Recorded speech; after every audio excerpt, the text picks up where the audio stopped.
everybody, and welcome Paranormal Nation Radio. Not so normal, your regular Tuesday night show. How's Denise doing? I'm awake.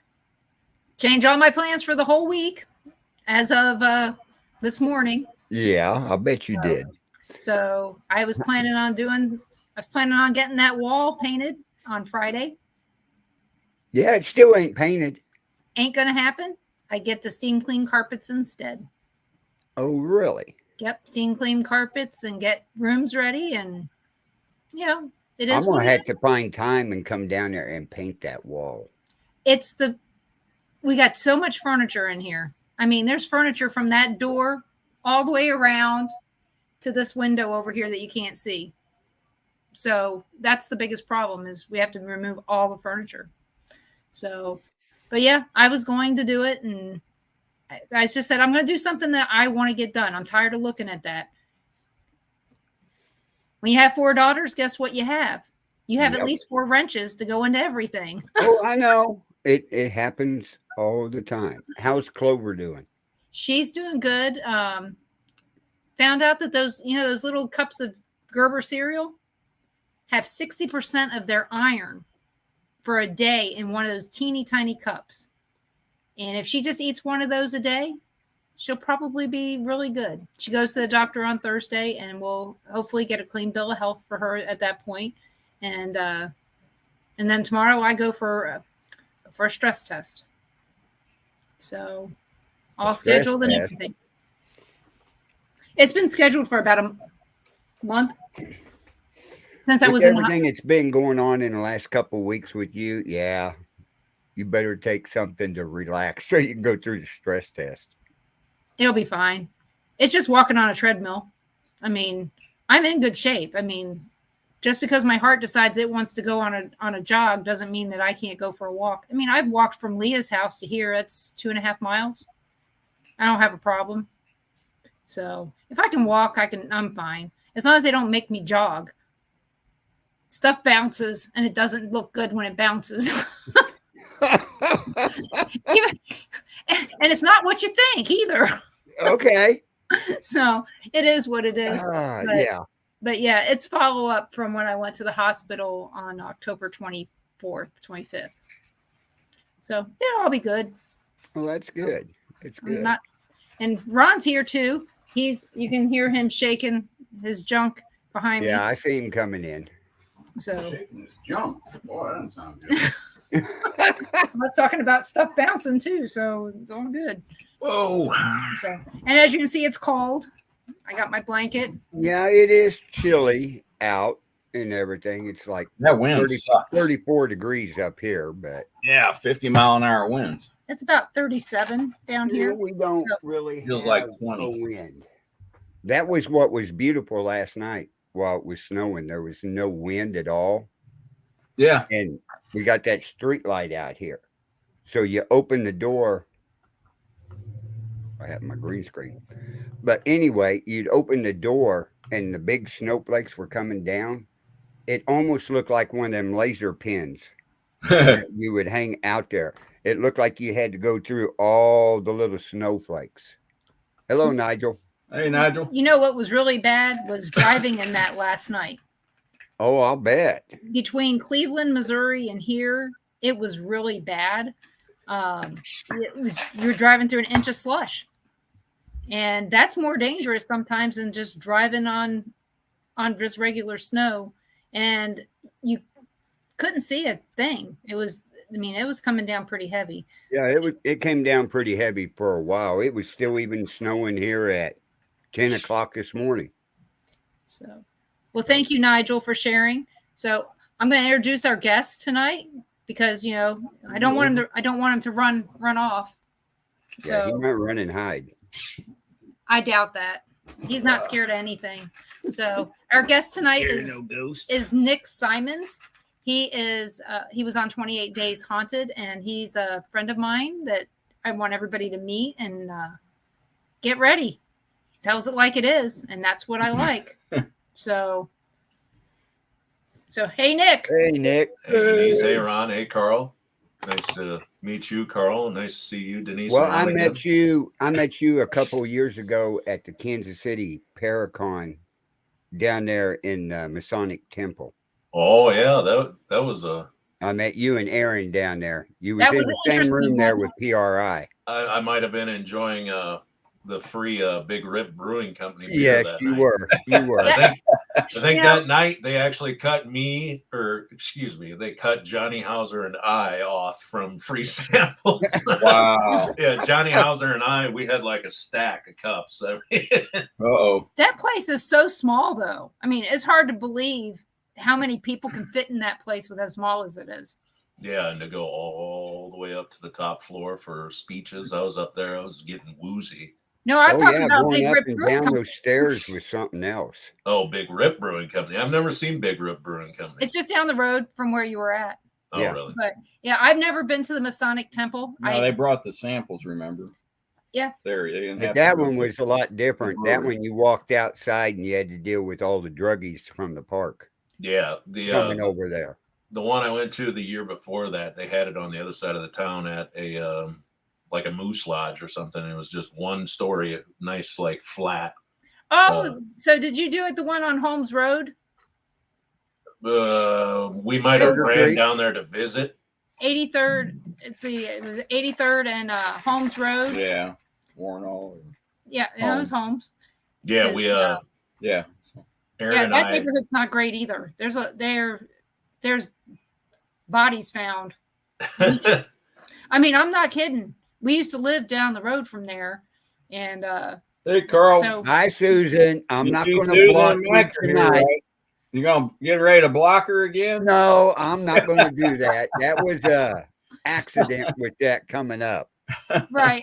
And then on the other hand, we shouldn't have been blocking anybody other than the one person. Well, that one person we needed to block, but the other one we didn't after I looked them up and found out what they meant by all the X's. So what you need to know is we are live currently in Japan. Oh, Dormo So- Origato. Yeah. We're There you over on Japan Paranormal's Mr. page Roboto. over in Tokyo. Oh. So, Oh yeah, that's right. Japan can have Facebook. It's China that has to use WhatsApp and all that stuff. yeah. Who'd have thunk? Yeah. So yeah, got to be monitored. God forbid we should happen to say something. So, but yeah, We're getting there. we have listeners in Glasgow, Scotland. Oh, I have a radio show with a Scotland group here next month. Oh, really? Yeah, they're going Scotland to stay Paranormal? up for my time. And we're live in Australia. G'day, mates. Yeah. We So- we get out all over the place on this network.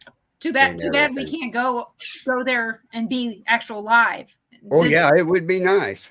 I was watching Monday Night Football last night. It was either that or it was on WWE. I was just switching back and forth. I'm a huge wrestling fan, and they actually aired a commercial for the Australian Tourism Board. Visit Australia.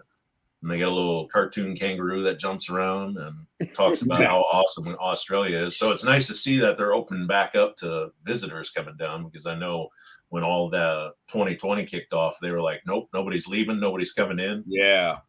It was They bad. were I mean, real strict. they had trouble. There was a jockey that was lucky enough to get out and back in. Yeah. But Right. I mean, it was like pulling teeth to get him out. So, Yeah. and, Yeah. That country, they were locked up tight. Yeah, it was to the point one of our listeners down there was telling us when the major lockdowns were, only one person could be out of the house, and you had to be going to the store. If you was doing anything else, you were going to get arrested. it's Damn. ridiculous.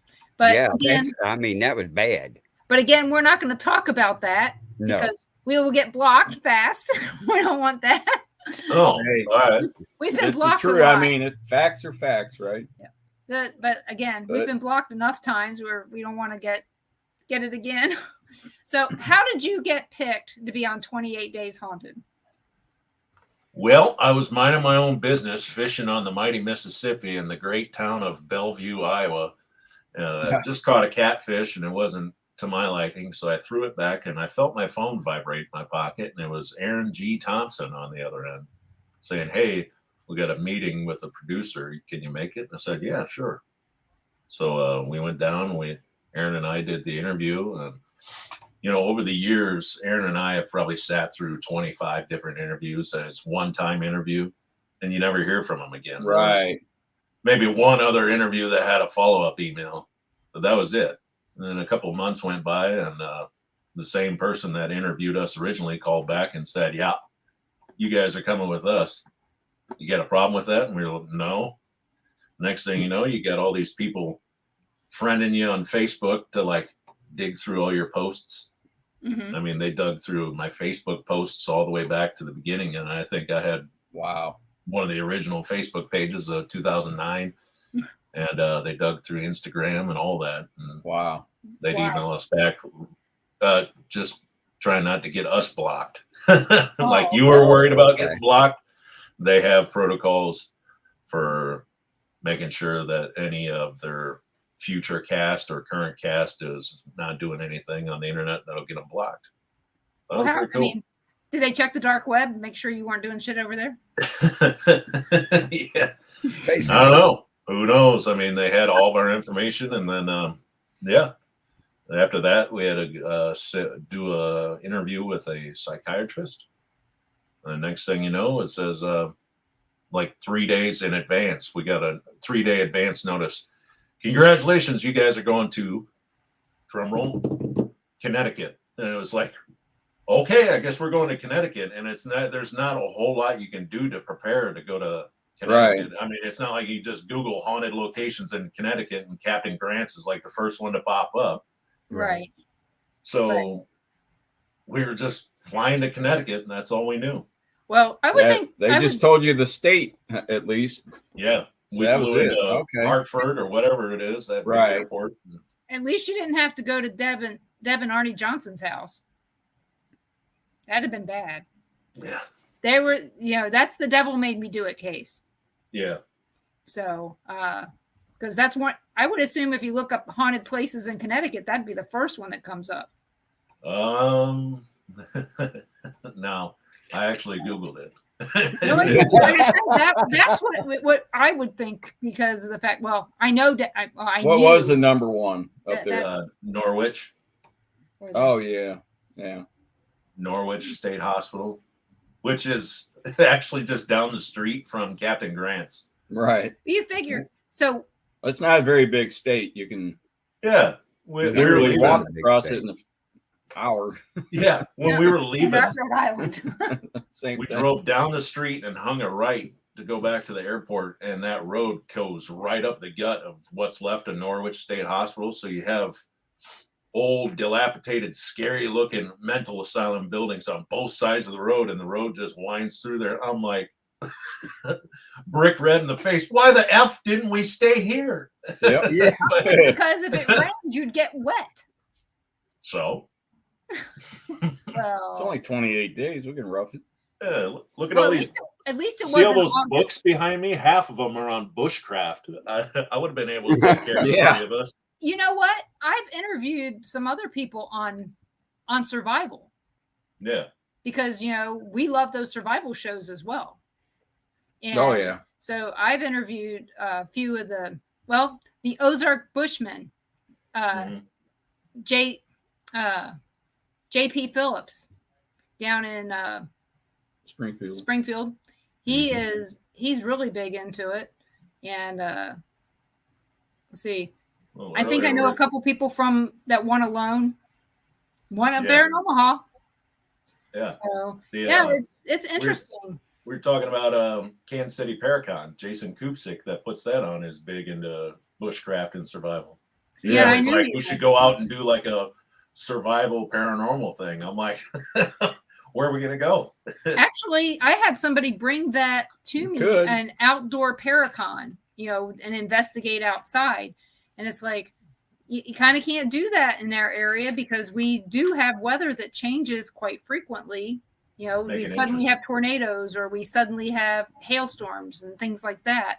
Or it's 70 degrees and the next day it snows. Right. or it's 110 out, and you're going to die out there in the heat all day long and hot at night. Yep. Yeah. And So- then, the mosquitoes would carry Aaron G. Thompson away. And Oh, yeah. you just watch him disappear over the horizon. There he Well, goes. you just Bye, don't- buddy. You just don't do it in Alton. Alton's got the worst mosquitoes of any place I've ever been, besides Bridgeton, Missouri. Oh my gosh. Come up here. You can still see the river. And Oh yeah. if it's not the mosquitoes, it's the shad flies that they have to bust the snow plows out and plow them off the bridge. Oh, My boss was in he used to be in Minneapolis, and they'd go on vacation, and he goes, you have to land to 10,000 lakes and millions of mosquitoes. Yeah. And he goes, they call it fly fishing. He goes, it's not fly fishing, it's mosquito fishing. Yeah, You can catch some, you can catch some fish. Yeah, you just put them on a fly and zing They're it out just there. huge up there. Yeah, they're big. So I don't know. I know Alaska's got some big ass mosquitoes. So Alaska? yeah, Alaska In the summer. for their whole month of summer. I think they just kind of drop dead, not drop dead. They just pass out, and when the snow melts, they just come back to life. It's just how it looks. Hibernate for a little bit. Get at least 2 years out of their mosquitoes up in Alaska. Hey there, Jeff. Glad to see you here. So you guys went up to Connecticut, and you didn't know who you were going to be with. Nope. They didn't give you any information other than pack for Connecticut. No, it was just, like we knew 3 days in advance, so we kind of were able to like Google what the weather's like out there, and we really didn't know what part of the state we were going to, because there's like northern Connecticut's a little colder than where we were at. Where we were at was like comparable to Iowa temperatures. I mean, it was humid out there. Oh, well, you're not that far from the ocean. You knew you were going with Aaron, right? Yeah, that's Okay, that's all I had was Yeah. Aaron and I have to be at the Moline International Airport at 7 a.m. on this day. And we flew from Moline to Minneapolis and had a 2-hour layover in Minneapolis. So we were, just Googling our little tushies off on what we could find out about haunted Connecticut or Connecticut in general, because we'd both never been there before. Yeah, I've never been there either. I have. It looks like parts of Missouri, pretty much. Just It with more does. humidity. Yeah. Yeah. I mean, I'm from Baltimore, so it's not much different than Baltimore or Patterson, New Jersey. Yeah. Other than it's smaller. I mean, there's no towns as big as either one of those there, to be honest. right. So, but were you excited? I mean, when you found out where you were you excited? Did you have any history on the place at all? Zero history. So what you see on the show is what our first reaction to taking the blindfolds off, because what you didn't see on the show was they picked us up from the hotel right by the airport, and in another car, Sean Austin comes pulling up, and he's like, "Hey, how you doing, I'm Sean?" And like, "Hey, we're Nick, we're Aaron." Handshake, everybody piles into the Suburban that we were in. They're like, "Put these on." I'm like, "Man, this is like trafficking here." Is really a show, or we're gonna wake up on a ship? Yeah.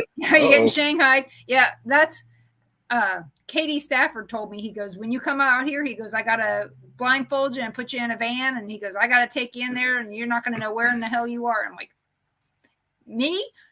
He didn't tell anybody else that, but he told me that. I'm like, okay, whatever. Well, thanks, Katie. Yeah, so we will put them blindfolds on, and we were in the dark for probably 40 minutes of just driving around, coming to stops, going, turning. So did you turning. feel like you were going in circles? No. Okay. After the final day and we got our phones back, I turned the maps on to figure out where we were at. I didn't know the name of the town until the last day when they gave us our phones. Oh, really? Oh, so Yeah. you was without your phones for the whole time. Right. Yeah, as soon as we got on that Suburban on the very first day, it was turn the phones off, hand them over. I carry 2 phones, so I gave them both my phones. And they're like, no, wait, we're going to do Aaron next. I'm like, no, these are both mine. Here you go. Yeah, they were off for 28 days. turned it on, it had the same amount of charge that it did when I turned them both off. Well, that's good. And I had 500 messages on it, probably. Yeah. Oh, I got with all my close people and told them where I was going, what I was doing. I actually forgot to tell my dad. Whoopsie daisy. Oh, And so I had to like, hello, are you there? Why are you ignoring me? He goes, oh, I just text your wife. Never mind. Well, you figure she at least knew at least your general area. Yeah, she also knew I was in Connecticut, and if there was a big time emergency, she had the producer's number, direct cell phone number, so she could call him at any time if there was a reason to contact me. So that's probably the longest time you haven't talked to your wife. Yeah. I don't ever talk to him. It was tough. A lot of long nights of wondering what she was doing and if she was okay, and it was crazy to get my phone back and call her. And then she actually started crying in the middle of Target when I called her. Oh. And she's like, man, you've missed so much. ZZ Top's Dusty Hill died. Joey Jordison from Slipknot died. War's gonna almost start. And I was like, wow. It was like, welcome home from prison. That's what I wanted her to do, was go to the airport and hold up a sign that said, welcome home from prison. And Jeff, we are seeing your messages. Yeah, Jeff. We hear you. We're seeing you. If you have any questions for Nick, let us know. But and we are seeing you, Susan. And I hope you enjoy Alaska in May. And hope you're letting Mike go with you. Just hope he gets to go too. So you went out there, and what she should have done was tie a yellow ribbon around her tree. And make the neighbors think you were in jail. Can you imagine all the talk? Oh my God. No. Either he's at war or he's in jail. Which one is it? Most of the neighbors that we're close with have had a idea of what's going on. Like, I have to go do something for television. I'll be back. Well, I'm sure you got a job. So what'd work say? They were head over heels for me. Oh, really? I'm salary at work. That's how I end up with two phones. Good. I'm always on call. So if this one starts ringing, I'm sorry. But work was like, hell yeah, you can take a month off. That's awesome. I still have a vacation form that has like 20 something days on it. Yeah. Mine, I can't get off one day, much less 20. Yeah. So, and what is your day job? My day job is aluminum stuff. We'll leave it at that. Okay. Well, okay. Those of us who have day job, I have an interview tomorrow with this lady. It's just a personal interview. And she goes, well, I can't talk to you during the day. I have a job. And she goes, most of the paranormal people she talks to don't have day jobs. And she goes, I want to talk during the day. And she goes, I can't do anything till after 5. Right. And I'm like, neither can I. Surprise. Yeah. I actually just left there 45 minutes ago. Yeah, we have all heard of the Bel Air house. At least I'm pretty sure everybody has. It's been on TV multiple times. Oh, yeah. So have you been there? Have you been to the Bel Air house? Where's that? Is that the one that looks like an upside down cross? I've heard of that. No, that is North Carolina or South? It's in it's in Ohio, isn't it? Yeah, in Bel Air, Ohio. Oh, I was gonna say I've heard of it, but I couldn't remember where it was. Yeah, because Jeff in the comments up there once was the groundskeeper there. Yep. I've been friends with Jeff for a long time. So it's an interesting house. And the one that's shaped like an upside down cross is Willow's Weep in Indiana, owned by Dave Spinks. And no longer open to paranormal investigators, just basically him and his team because of things that have happened there. Huh. It's a pretty nasty place. I just interviewed him again, was it a few weeks ago? I talked to him. Yeah, we know a few people that were up there and nothing good ever happened. Yeah, Batgirl Amy Jo, she used to talk about that place all the time. Not good. Back in the day when I was on a different network. But when you decided to do this show, when you heard about the concept, what did you think? I was screaming. I go, "That's insane! Sign me up!" Because most investigations, it's 4 or 5 hours in one night, and right, gotta go. So, how many days do you think it would take, or what day did you notice the biggest difference? Like the spirit said, "All right, we've had enough of you guys. We want, we're going to do something to get you out." Yeah, it was probably day 15. Okay, it was starting to get kind of heightened, you could say. I think that's what Aaron said about it's about 15, 16. Was it the spirits, or was it just you guys were on each other's last nerve? Both. Okay. My dad always said when I graduated high school and was looking into moving out, he goes, "For the love of God, whatever you do not rent a house with your buddies." And I get it now after doing 28 days with those guys. I mean, we all talk and we're still friends after it, but it's like, that was too much time of not being able to 30 days, get away from each other. Yeah, if it had been 30 days, maybe not. And so folks know you was in there for 28 days. You never left the house. We were able to go outside when the producer said we could go outside and go to the cemetery. But we could go outside and, just stand on the porch and drink coffee and vape and whatnot. But there wasn't like we could just like take off and walk down the street. Now, did they have a bunch of people outside the house making sure nobody came to the house, or? They had security outside, and I'm from Iowa, so I'm Iowa nice. I'd see them out rummaging around at their little trailer or whatnot. I'd be like, "How you doing?" And they just look at the ground and start walking away. I was like, well, they're going. You're not supposed to have any interaction with the outside world. So nope, we're only allowed to talk to the producer. Otherwise, all the PAs and people, running the cameras and the trailers and stuff, they're just nope. They put the blinders on and go the other way. All right. So unless you were bleeding out, they weren't coming near you. Correct. So what was your favorite thing to eat while you were there? Because I know that food was delivered daily.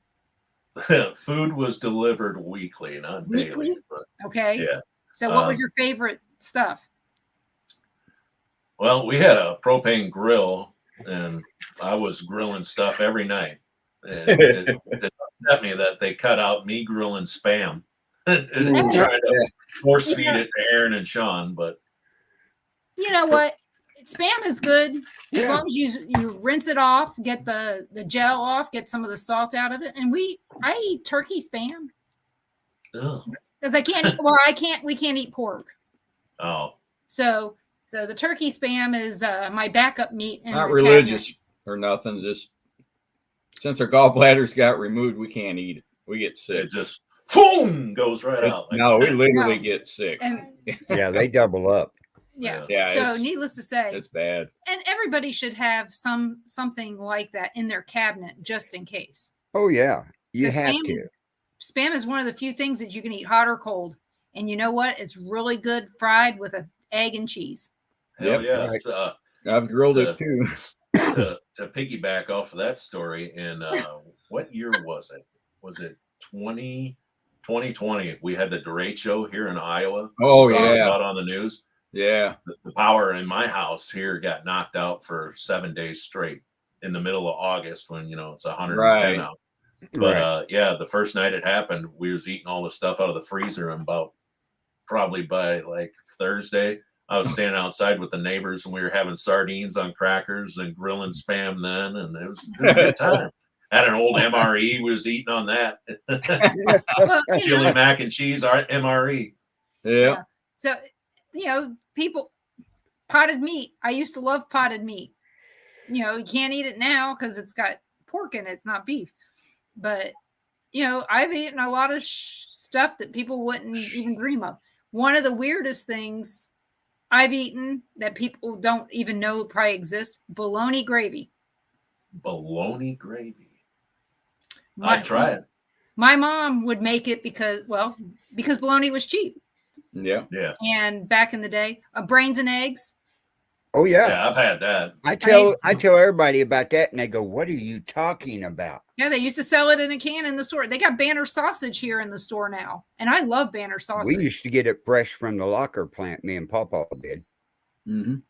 We were the only two that'd eat it. Mom and Dad, they'd look at it and go, no way. And I'm going, that's good stuff.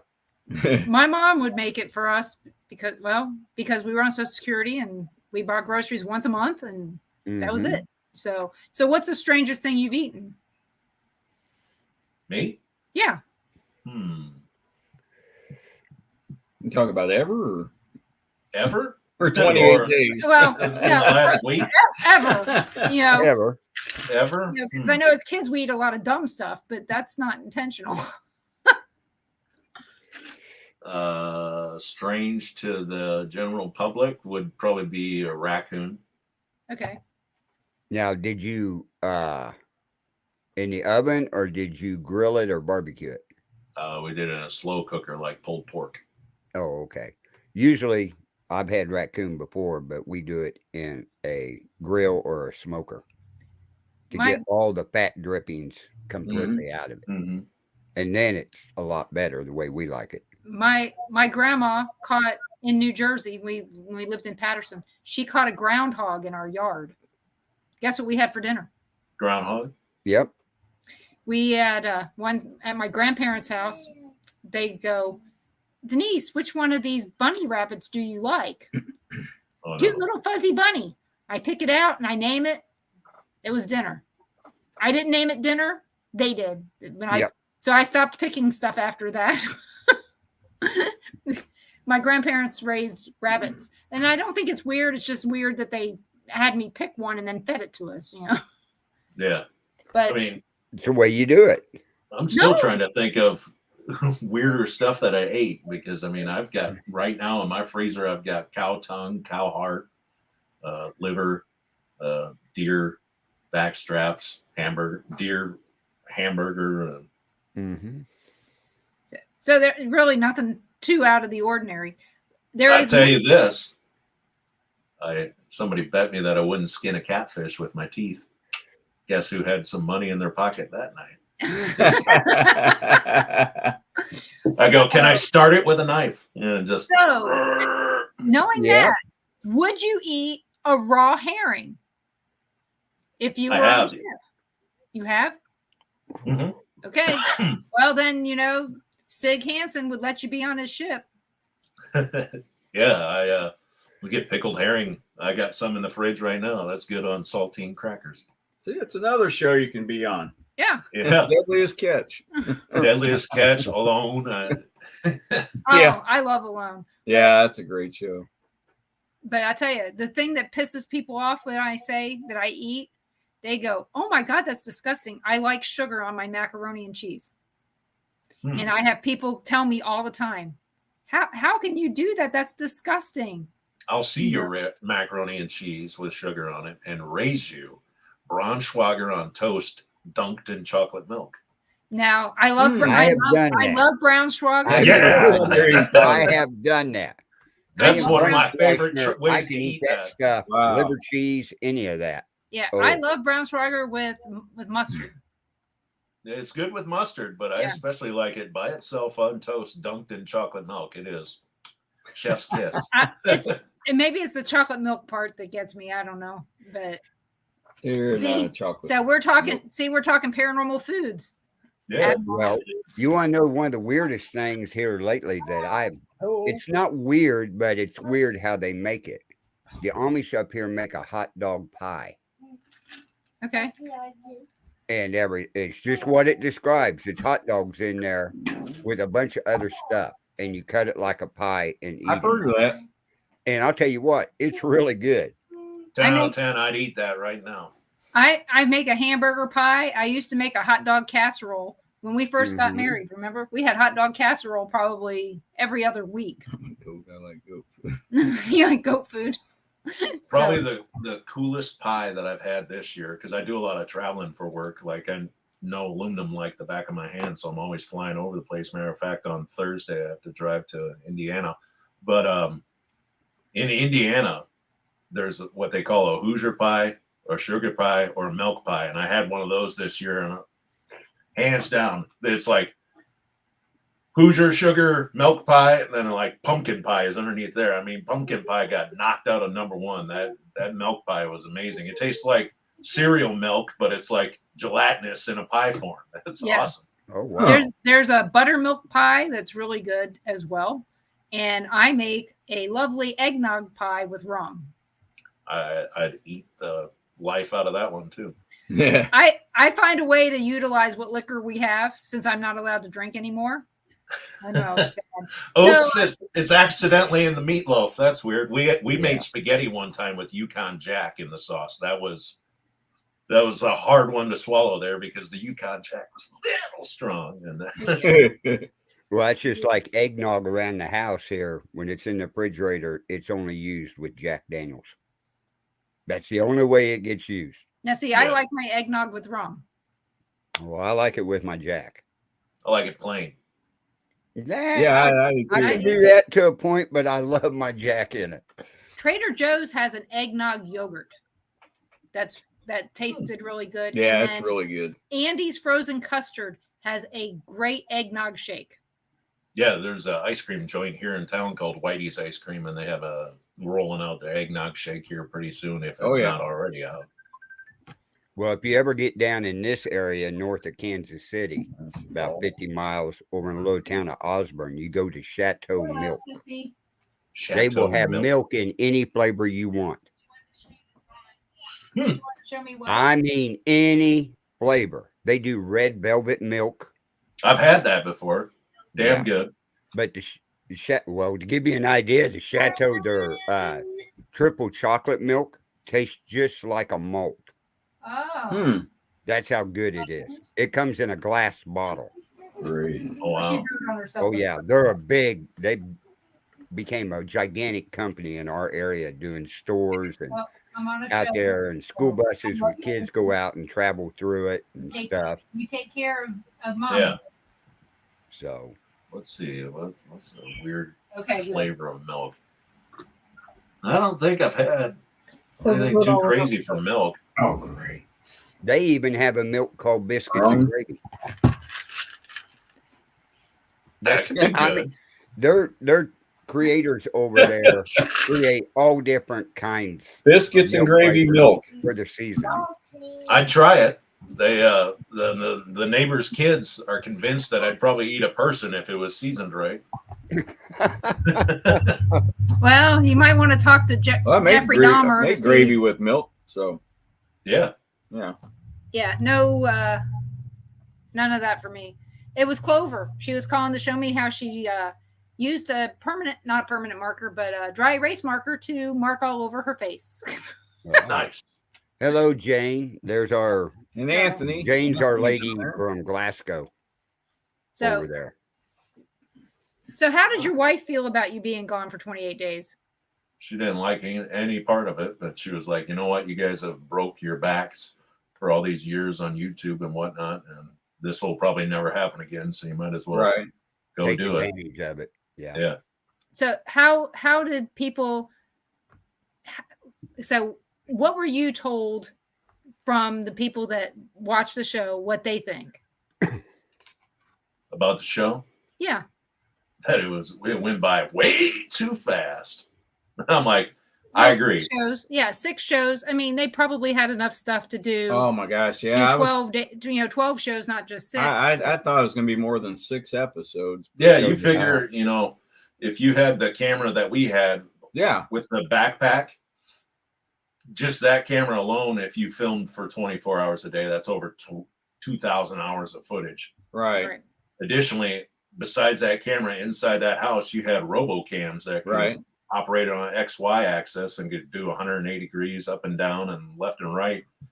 And, there was at least 15 of those. So 2,018 hours, I think it is, times 15. I mean, they had a lot of plenty of footage to go over. And then 3 locations to do. And so my question for you is, was there something that was left out that you felt should have been in there? Evidence-wise?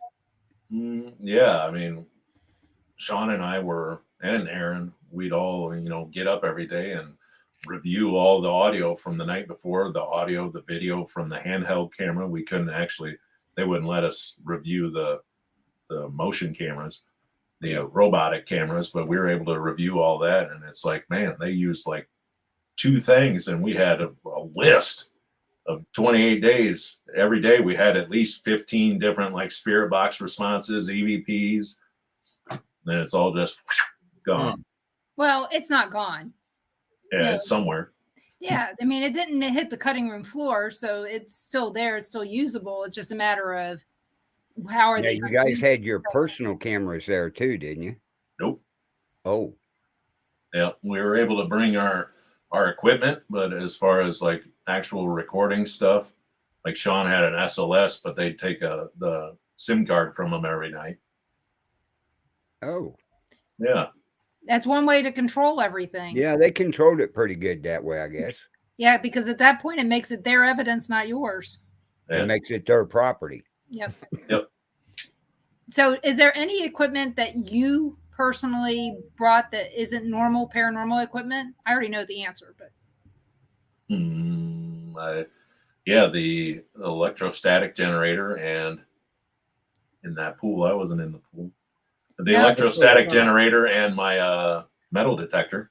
Look, there's a screen to use pinpointer right here. Yeah. And Jane, it was Shane Pittman that was in the pool in Denver. Out of all the places, that's the only place that I've been by was the one in Denver. So the Lumber Baron Inn. Yeah, every time I went to Denver, my VP would say, we need to get you over there. And so I drove by it one time, and they were willing to pay for me to spend the night there. Said, hey, you got money to stay in a hotel. He goes, you can stay there. It was just too far away from Littleton to go up there. But I was more than willing to do it. It's just, because every trip I took, I don't know about you, but every business trip I take it like it's the last time I'm ever going to go there. And so I try to do something personal every time. Yeah. So I, most of the time I just grab some local beer and just crash in the hotel. Well, in my case, it was, hey, what's paranormal by me? Like in Seattle, I went to the Merchants Cafe, the oldest restaurant in the city of Seattle. That was on Dead Files. And then I went to Kel's Irish Pub, which upstairs was a mortuary. Mm-hmm. And it was on Ghost Adventures. But I just said, at that time, I just said, yeah, I'm a paranormal investigator. And they both gave me the keys and let me go wherever I wanted. Have fun. Bye. Yeah, see ya. I mean, I still pay. We've had that happen before. Yeah, I have that happen every place we go. In Nevada, at that hotel, what was it? We walked in and asked him something, and they gave us the grand tour. Tonopah, in the Mitzpah Hotel. We just walked in, and I said, "Yeah, I'd like, is it okay if we walk around and check out the hotel?" And they go, "Would you like a tour? Yeah. We'll take you on a tour." They even took us in a room they don't normally let anyone in. And I was like, "Okay." So let's go. Yeah, with me, we go to any place. If I say something, one funny story was we were in St. Genevieve, Missouri.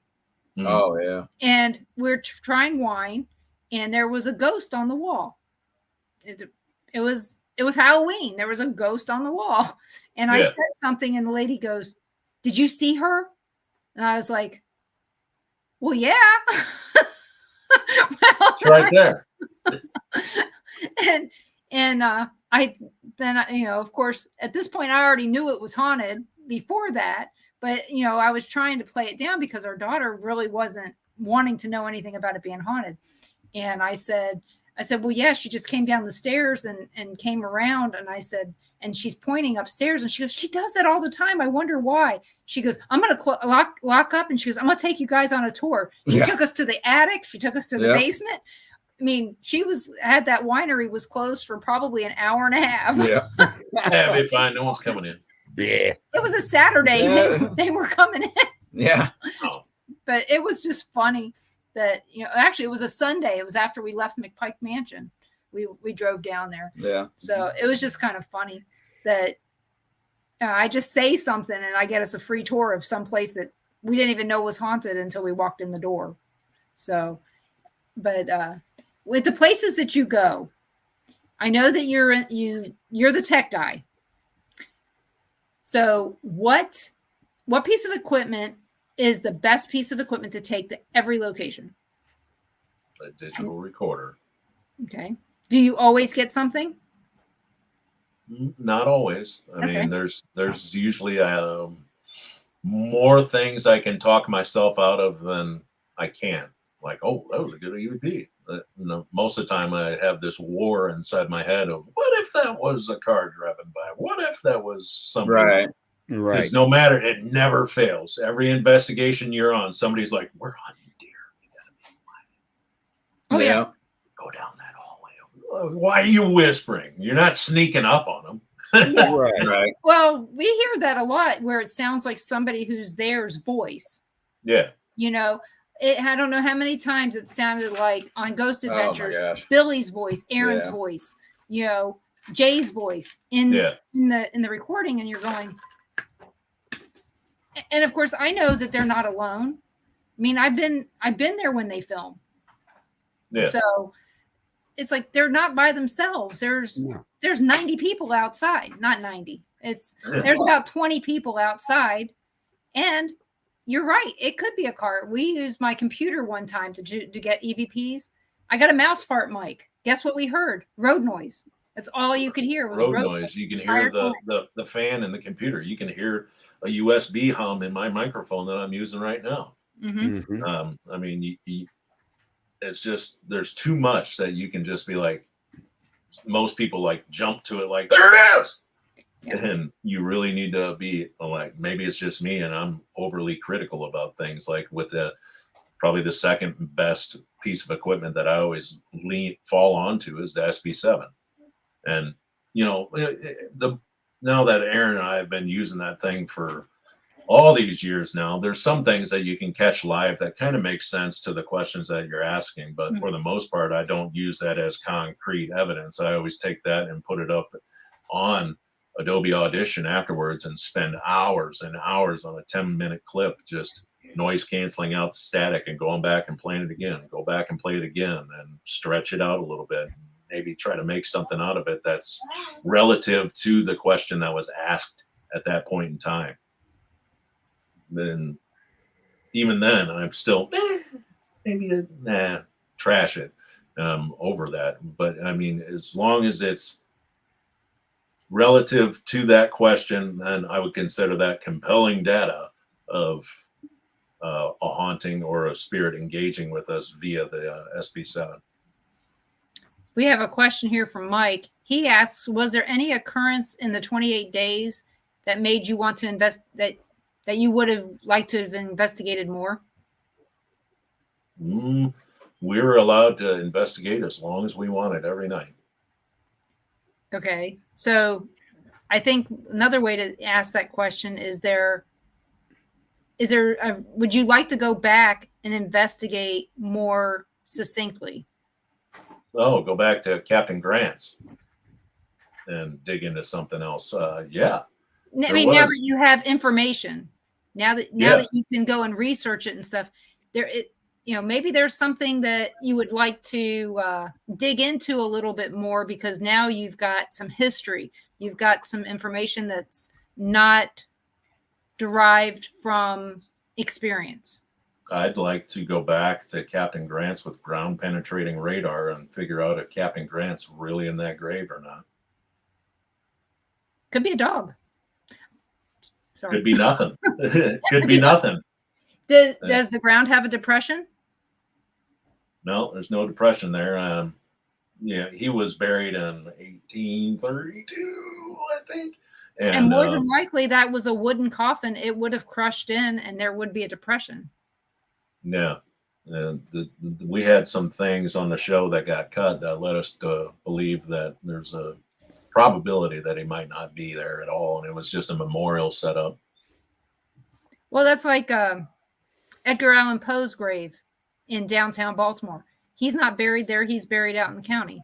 Would they lose him in like a pauper's grave, like what's that, Amadeus? No, actually, they moved him. He was at one time he was buried downtown and right there by the building. And when they changed building codes, they had to move him. Oh, And, so they could build on top of him? No, it's still, his grave is still there. It's just he's not buried there. They moved him out to Westminster, and he's buried out there. And his grave was being vandalized. Of course. Even back then, I mean, Felton is not the best place, but it is what it is. Things happen, and it's always people. People are not. Well, so it's downtown Baltimore. It's been that way ever since I can remember. Now, since you watched the shows and the other two locations, either one of them you would like to investigate? Madison Goods. I'd go and get locked into that place for 28 days in a heartbeat. That place looked cool. And not because of like the demonic energy and stuff, like, well, the energy that was like on the show there. It was just, there's so much more layers to that place, being a funeral home and being a dry goods store. Aaron and I have found out over the years that when you have a place like a general store, was it a general store in the past? I think it was a funeral home / general store. Right. But when there's a location like that people are like dedicating their lives to, general store, funeral home, I mean, somebody could dedicate their lives to both of that. For us, the things that Aaron and I have seen, that we got to investigate a Scottish Rite cathedral, and you would be blown away at how many spirits are still there, like, for the Scottish Rite. And it makes sense because those guys dedicated their life to Freemasonry and that whole system. I don't even know what the word is you'd call that, but just dedication to that. And they're still there because of that. We were asking questions that dealt with different rituals, and we were up in their meeting room, and in Masonic meeting room, you have, chairs at the front of the room. That would be the west chairs, I think. And then there's east chairs, and there's a north chair and a south chair. And I asked, can anybody sit in that chair right there? And it was the north chair. And in actual Freemasonry, nobody's supposed to sit in the north chair. That north chair is always supposed to be empty. And it says, you may not, on the spirit box. And when I was talking about the north chair. So that was kind of cool. Wow. I'll tell you, I would go stay at the Lumber Baron because all the bathrooms have jacuzzi tubs. My wife wants to go there because she is absolutely in love with that like starburst that's on top of like the cupola there. There's another place that you might want to check out if you go, the Croke Patterson house. The stories about that place are amazing. It's all red brick. And when they were renovating it, well, they were trying to renovate it. So they got some guard dogs to go in there. So to stay at night, first thing is they had a renovation crew in there, and every day they would work. At night, all the stuff that they did would be taken down and piled up by the door. The next morning when they came, you guys get the F out of here right now. Yeah, pretty much. Right. So they hired this security crew to come in. They had German Shepherds, and they would just put the German Shepherds in there. And if there was somebody there, the German Shepherds would, catch them or at least scare them off. Well, they came in, and the German Shepherds had jumped out the windows. There was nobody there, nothing on camera, but the German Shepherd had ran through the window, jumped out, and was found dead on the ground when they got there. Wow. Then they got Dobermans the next time, thinking that maybe it was just the dogs got spooked by something. Same thing happened again. And I did a downtown walking tour. It was just me and Chris Moon's stepfather. Yeah. And he was telling me this and some of the things that happened to their family in that place was just amazing. But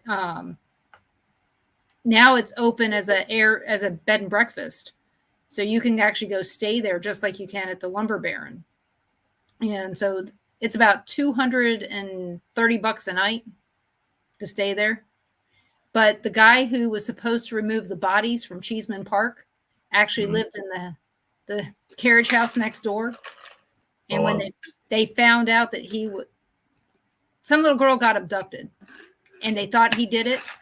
And when they were searching there, they found the bodies of the people he was supposed to be taking out of Cheeseman Park. Well, he took them out, but he put them in boxes, and he was bringing them back in smaller pieces because he was getting more money. And they found the hallway underneath from the carriage house to the house lined with bodies that he had dug up, the bones.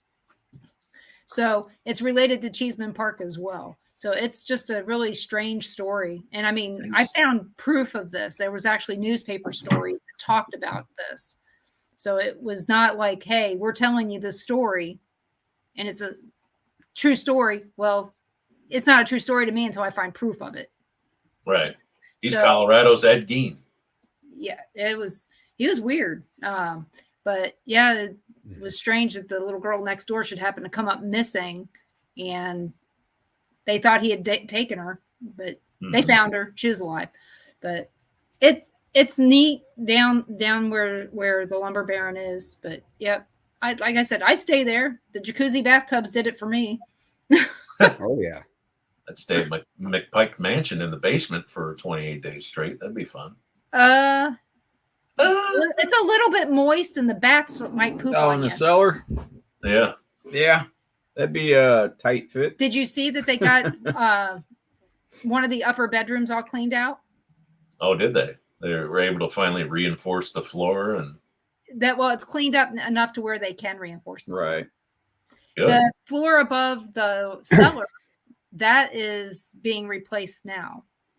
So when you go you go in and you go to the right, the part of the floor is there, but part of it's not, and you can see the top of the cellar. Yeah, actually, the kitchen's right above the cellar. So, yeah, we've been all throughout the building. Yeah, I know you guys have. Yeah, being volunteers for as long as we've been. You guys in the Coyote always rubbed it in about, I've been inside McPike. You can't go, but I've been in. Well, Chris might have rubbed it in a little more. Yeah. Oh, of course he did. But I tell you, I do miss him. He was. It just seemed really strange when we went last year and Chris wasn't there. Yeah, there's a lot of people that miss him. Strange, the first year Jerome was gone, he just passed away, a little over a month before the camp out. Yeah. He's September. Well, it was when I was in the hospital. Yeah. I was going to the hospital. It was right before I went to the hospital with a collapsed lung. That was late September. Ouch. Mm-hmm. So, yeah, we were supposed to go to Jerome's funeral, and I was in the hospital instead. And that was also when they had the event out there at Ashmore. Ash Bash. Yeah. We were supposed to go out for that. And nope. That would have been the last time we would have seen Rick if we could have gone. So Ashmore, I can't do it, but I would love to be locked in there for 28 days straight. Yeah. I agree with you. I'd do that in a heartbeat. I'd be saying yes before they even finish their sentence. But I can't go because I know most of the history of the place. Right. Did they hint about any another show? Doing another one? Nothing that I know of right now. There's nothing coming in. I'm sure if they were to do something like that, they'd email us, or either that or they're gonna just select a completely different team, which most of the cast, we have a group chat, and pretty much everybody has come to the consensus that if they were to do something like this again, that they'd take a different team, because you don't want to see the same 8 people. Here we go again. We already got an idea of what they're like being locked up for 28 days, but you never know. Maybe you can struggle you around, shuffle the deck and move us around to different groups, and somebody else can make Aaron cry. Oh. Well, we laugh about it now because he's talked about it as well, and you guys are friends, and that's sometimes the people that were the meanest to are the people we love the most. Right. Yeah. Whether you were mean or not, I didn't think you were. You were just being honest. And sometimes people wear their heart on their sleeve, especially when they're missing somebody. Yeah. And I know he was missing his little one. Yeah, he was missing his little one, and just the stress of everything going on. And Yeah, I've told him for many years that, I only beat you up because I like you. If I wasn't talking to you, then I wouldn't like you. So that's right. So basically, that's why I tell everybody: if I'm not teasing you, then I don't like you. Mm-hmm. How did you and Aaron meet? Aaron and I met way back in 2009. He was running around my wife's work, him and her work together. And he was like, I'm G. Thompson. I'm going to start a ghost team, this and that. And she was like, why don't you take Nick? He's as big as a door. And he sent me a background check. I still have it in my email. I'll have to take it out and post a screenshot. He did a background check on you? Yeah, he said that. And we hooked up and started doing residential investigations. Our first house was a family home in Moline, Illinois. And and ever since then, it's just been him and I, working together, doing stuff. And in 2020, we kind of split apart for a little bit, but we're still buddies. I went and did some other projects, and he went and did some other things. And we kind of come back together for 28 Days Haunted. Yep. Yeah, because I sent you a message and we talked about that a little bit at one point, because I thought that you guys, I actually said, I thought you were working on, you guys weren't really together anymore, because I hadn't seen you busy out there. So end of 2019 into 20, things kind of went haywire for Aaron, and he just kind of stepped back from everything. So I just went off and with my buddy Zeke Sethwill, and we did some stuff that you can find on YouTube called Afterlife Sessions. Okay. There's 3 episodes of us working on short documentaries on there. You can watch us at Crown Point Jail in Crown Point, Indiana, the Rock Island YMCA, and then Sweet Jesus, Ashmore Estates. That's probably the most scared I've ever been on film. I'll have to check that out, because I keep getting every time we have to go to Ashmore Estates, something pushing says, nope, you can't go. Yeah, what, 3 times now, hadn't it? Yeah. Yep, we've been there twice, and the second time we went, I really couldn't be in the building very much, and it had nothing to do with the spirits. It had to do with health.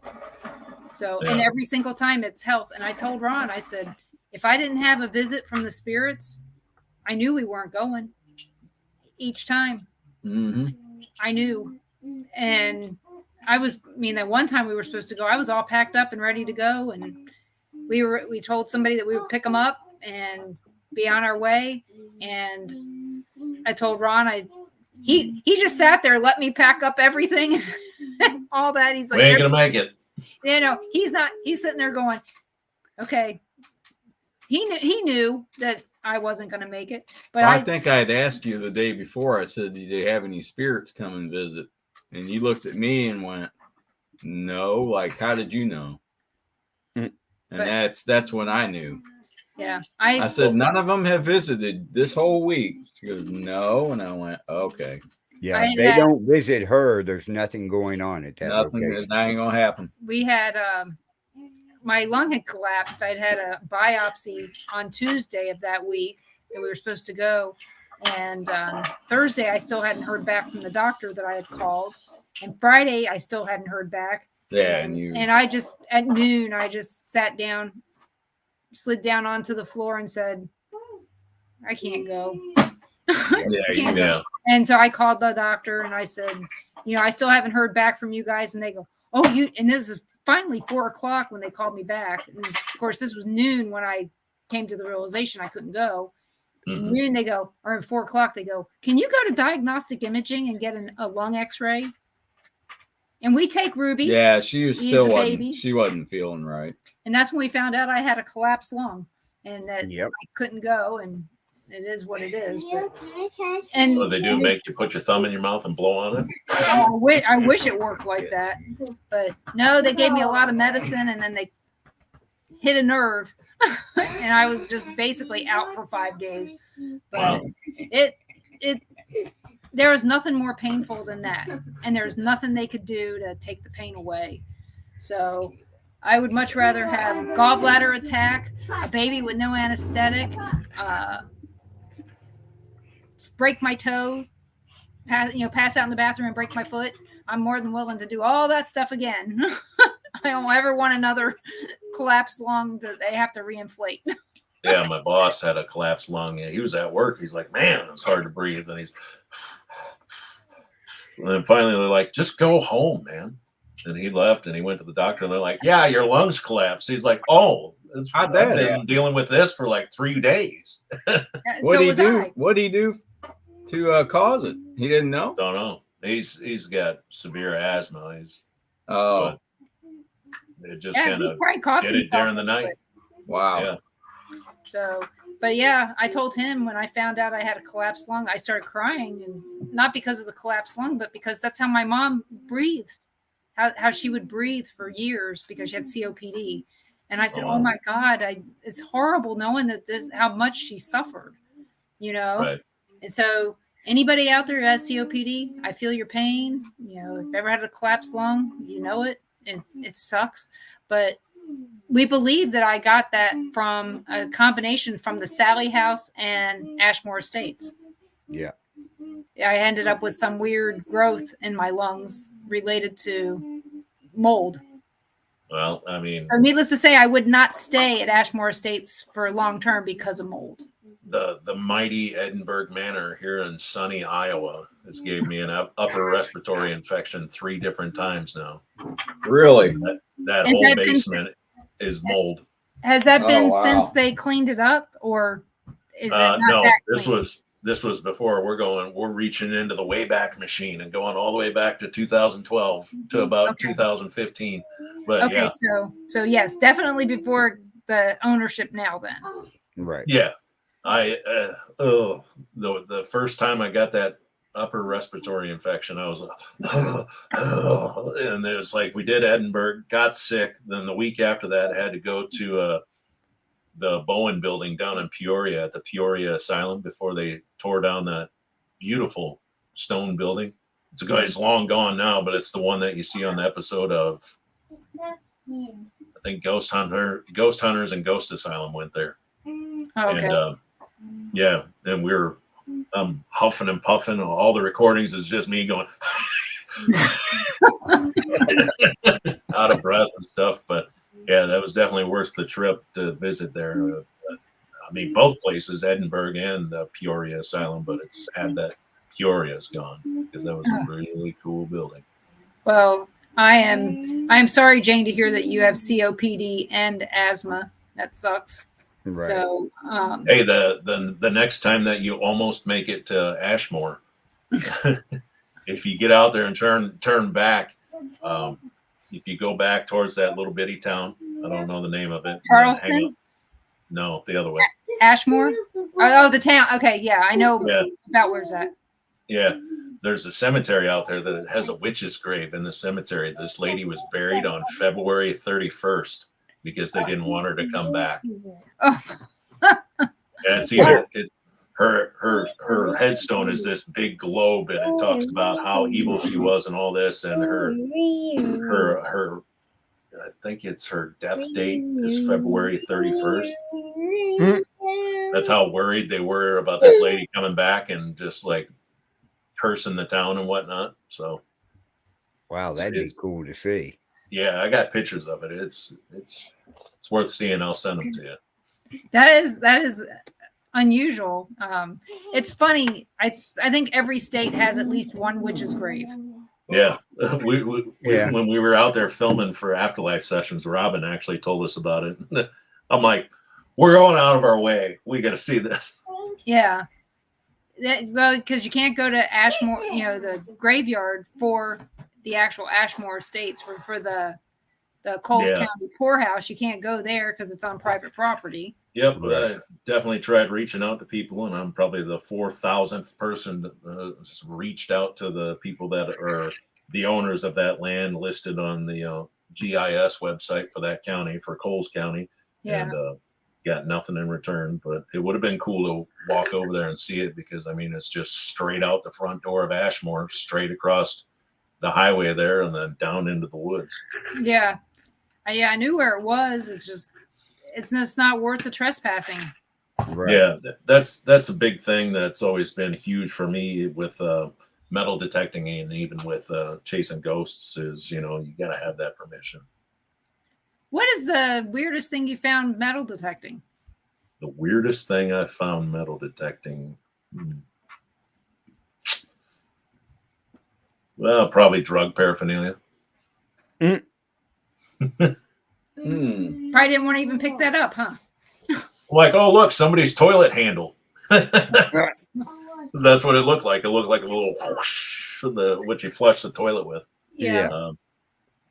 Have Then you you ever found out it wasn't.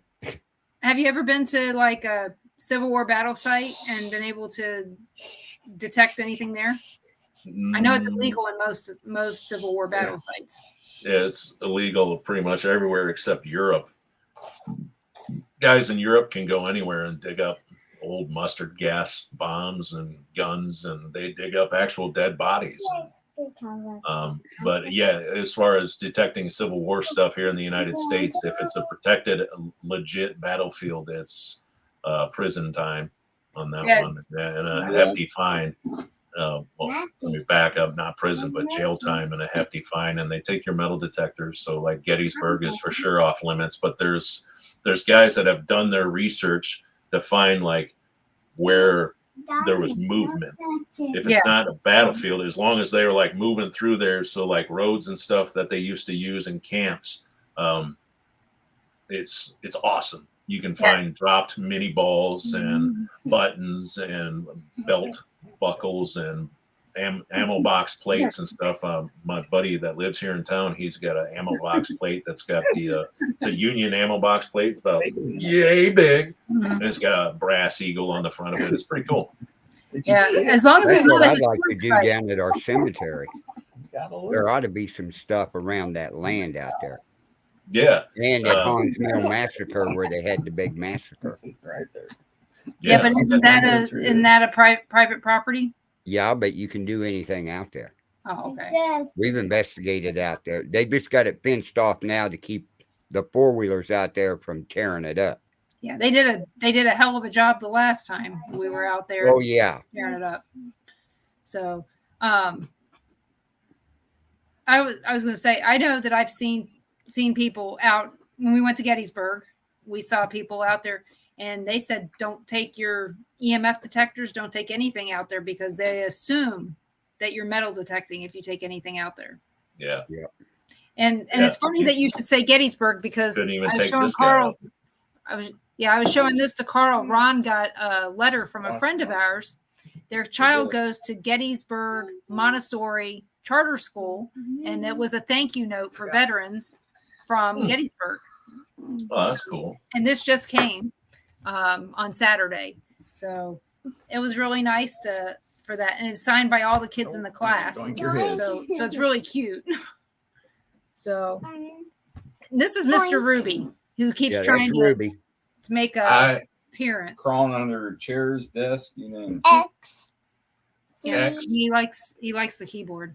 D A C. Yep. Here, you want to take it? F You say hi to Carl and Nick. E W. Hey, you want to Ruby. You know. You want to say hi to Carl and Nick? Say hi. Wave. Hi. Hey. So, yep, this is the little one that I left to come see you when we were down there in Arkansas. yeah, when we were at Dog Patch. Yeah. That was pretty cool. I still look back on that and look up stuff on YouTube about it just to see how it's doing. And I guess it's completely bought out by some big organization, and it's pretty much Bass Pro be, Shop. yeah, Bass it's going to Pro be Shop. leveled.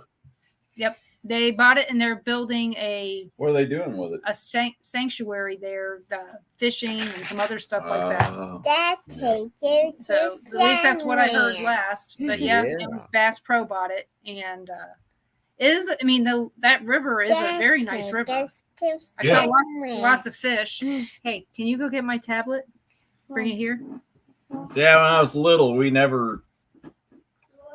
my mom and dad always asked us if we wanted to go down there because we were going down there every year anyway. Because our relatives in Arkansas. Yeah.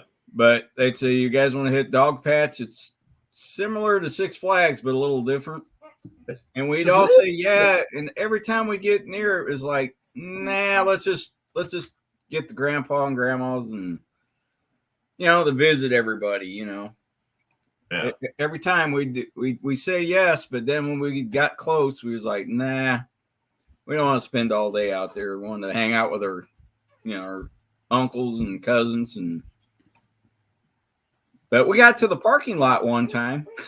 Almost made Almost. it. It was on the way back. Almost made it to Dog Patch, huh? Yeah. What did you think about that parking lot, though? How far away it was from where we had to go in?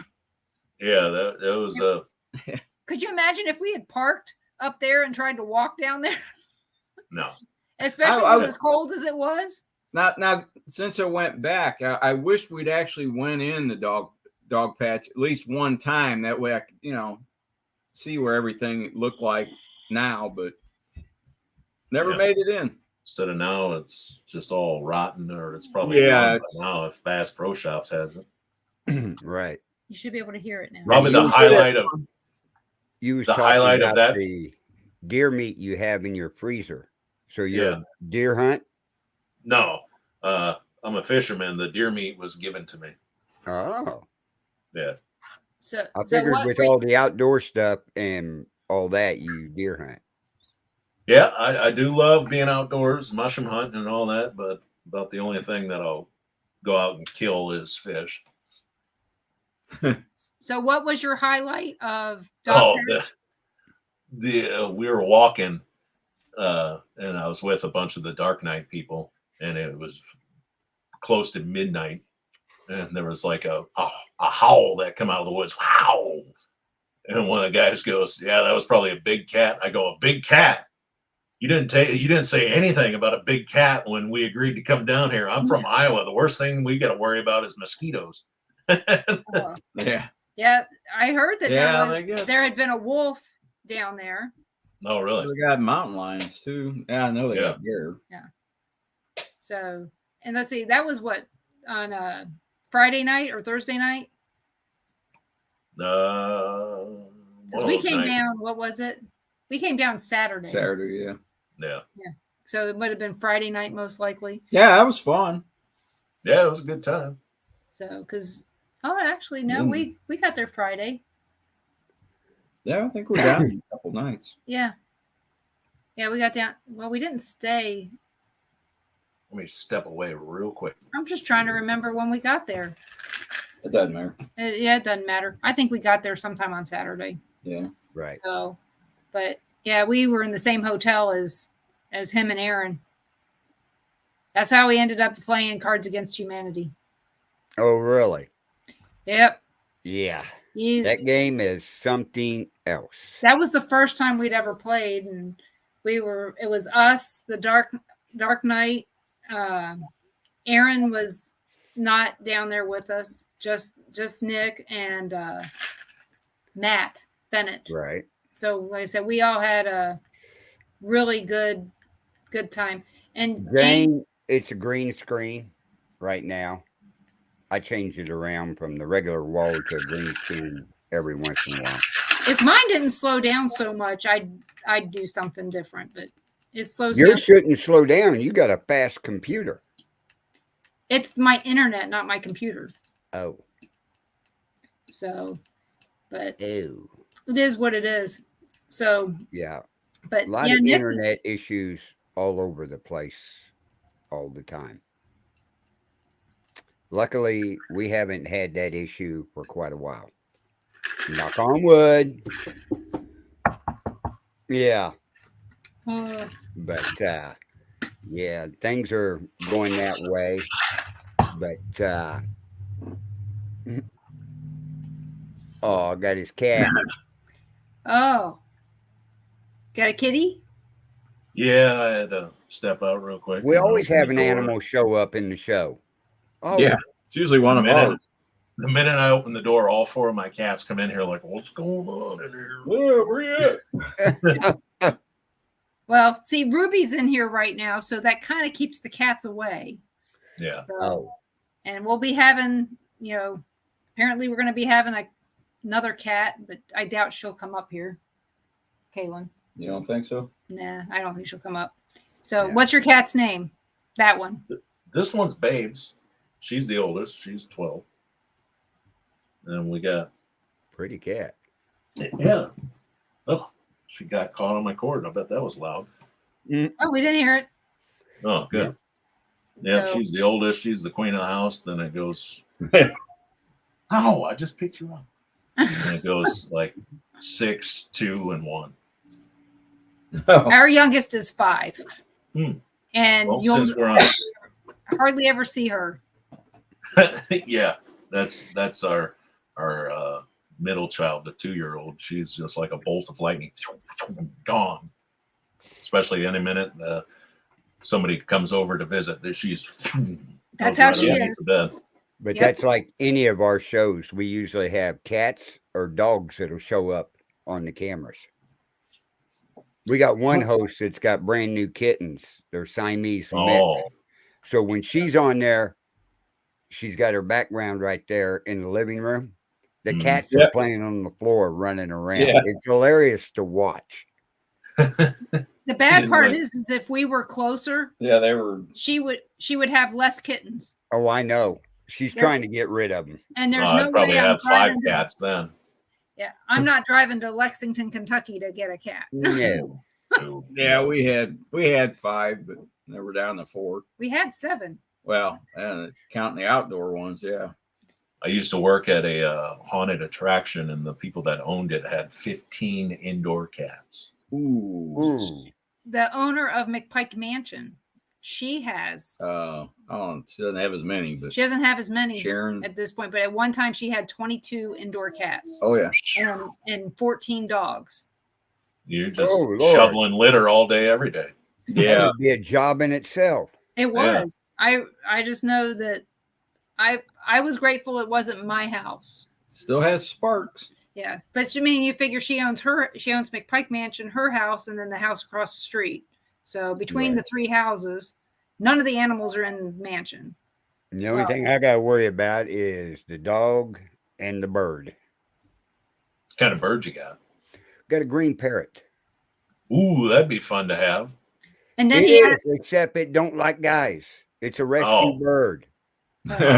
It did like me until our granddaughter was here, and she's got beautiful auburn red hair. And we had it out, and it flew over on top of her head and started digging into her head. So I reached over and grab it real nicely and pick it up and put it in the cage. Yeah. Up until that time, that bird would climb up on my shoulder, on my hat, around and just love on you and all this and talk. Now, that bird hates me with a passion. Wow. In one instance, he gave you the feathery finger. Oh, Yeah. God. Nope. Tammy got sick and went in the hospital, and she goes, "You got to feed the bird." I had to put welder gloves on. Oh man. This bird wanted to tear me up. Damn. You're gonna die, Carl. That So bird's now Tammy messes with the bird and gets it out. When she gets it out, I leave the room because I'm like, that thing's going to fly over here one of these days and just rip me apart. Wow. we have a pet store up the road that has a cockatiel, and her name is Rosie. Mm-hmm. And every time I walk in that store, it doesn't matter where I am, she comes over and she has to go around the store with me. I hadn't been there in a year and a half. She still did it. Oh yeah. Yeah, she remembered who I was and Kids everything. have got memories out of this world. Oh, yeah. And I'm not a bird Or a person. cockatoo. Yeah, I'm not a bird person or a dog person, so I don't know why they like me. I always So thought it'd be neat to have like a macaw. One of those like the birds from the Captain Morgan Yeah. model. They are, but the first time you give them a real hard nut that you can't break with a hammer and they snap it with their jaws, you think about that real quick. Yeah. Like, Yeah. uh-huh. And the fact that bird will probably be at your funeral Yeah. because they live to be like what 90 in human years. Yeah. My nephew or my cousin has got one. He was injured in the military. Mhm. And He's from the waist down, he's in a wheelchair and stuff. So he sat around his room for a long time after he collected a bunch of money and stuff. And they finally told him go do something. Well, he went and bought him a macaw, right? Had the cage set up in his room and everything. Mm-hmm. He would play rock and roll records and different adult shows for this bird. This bird could cuss you out in 7 different languages, right? Then he would get them real hard, one of the hardest nuts you can get, them long brown ones that you Brazil can't even nuts? break with a hammer. Are those Brazil nuts? Yeah. He puts them in there to this bird. That bird grabs it and goes snap like that. And I went, oh my God. Imagine your finger. They'd be gone. Yep. He goes, oh yeah, but he's friendly. And I went, uh-uh. And the damn thing was like 2.5, 3 foot tall. Yeah, they're pretty big. They have some at the Flamingo in Vegas. Yeah. They are just beautiful. If you ever get a chance to go there, just to walk around to see the basically it's a bird sanctuary and a fish sanctuary for what kind of fish? All the koi. There's huge the koi fish there.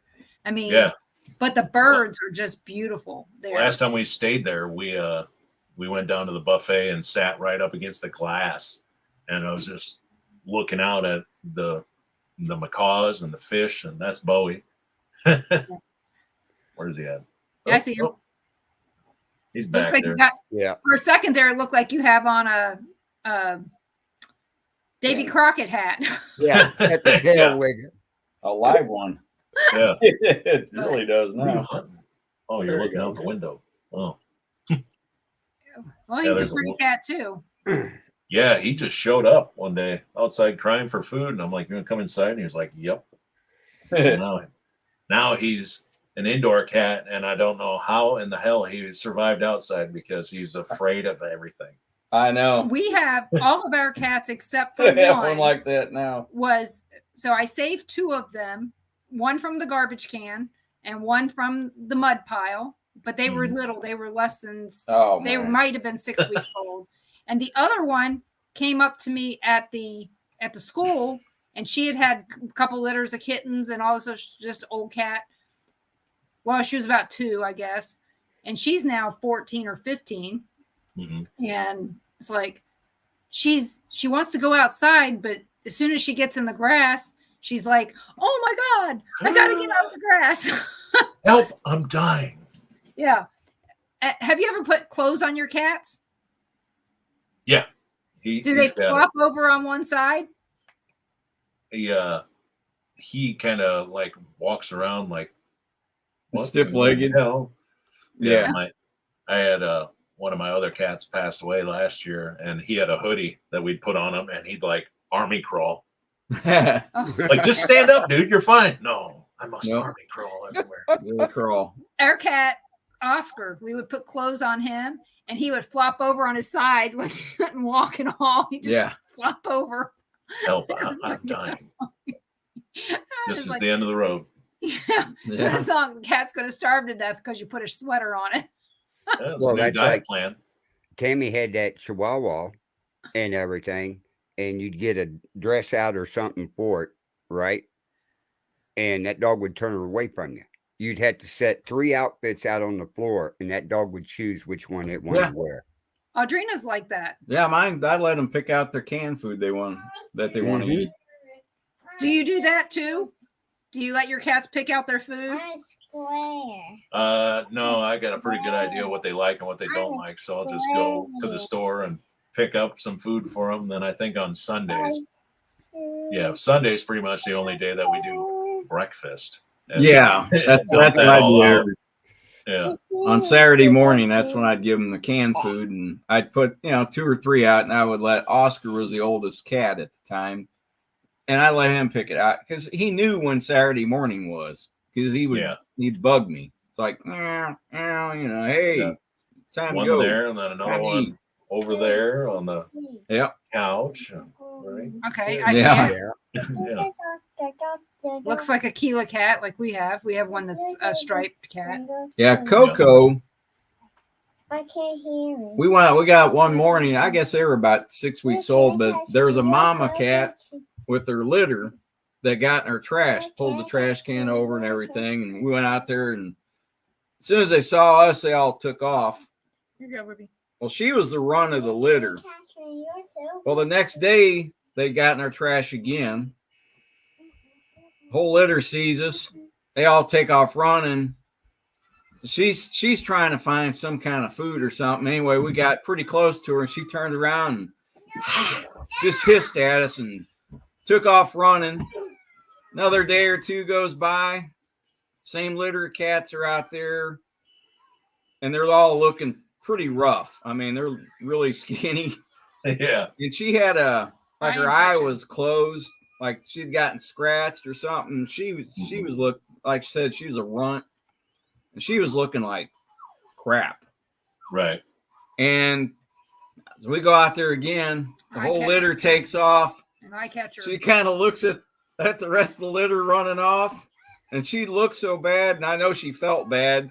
She kind of looked at us and went, "You got me. I'm gonna let you go. I'm gonna take a chance with you because that life is not good." This eye is killing me. Yeah, it can't be any better going with them. So, and she didn't hiss or not. She let us pick her up, and she's like, "I'm done. And that take night, me in." that night, she slept on my shoulder, and she still sleeps at our head. Yep. You know, his head or my head, one of the two. She's always right up there. Yeah, she was a mess. She was. And because I had caught her the night before, but she scratched me so bad. Crap out of hissed and So I let her go, and the next night she was willing at that point. Yep, no problem. But and this yellow cat that we have that you can't find, she's always gone.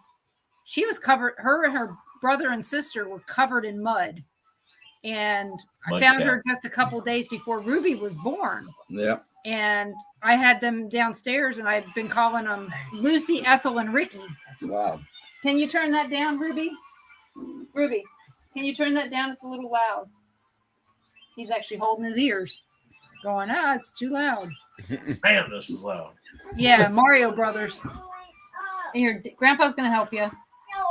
There you go. I think I'm going to have to help. So, Nick, what's the best evidence you've ever caught? Just turn it down a little bit.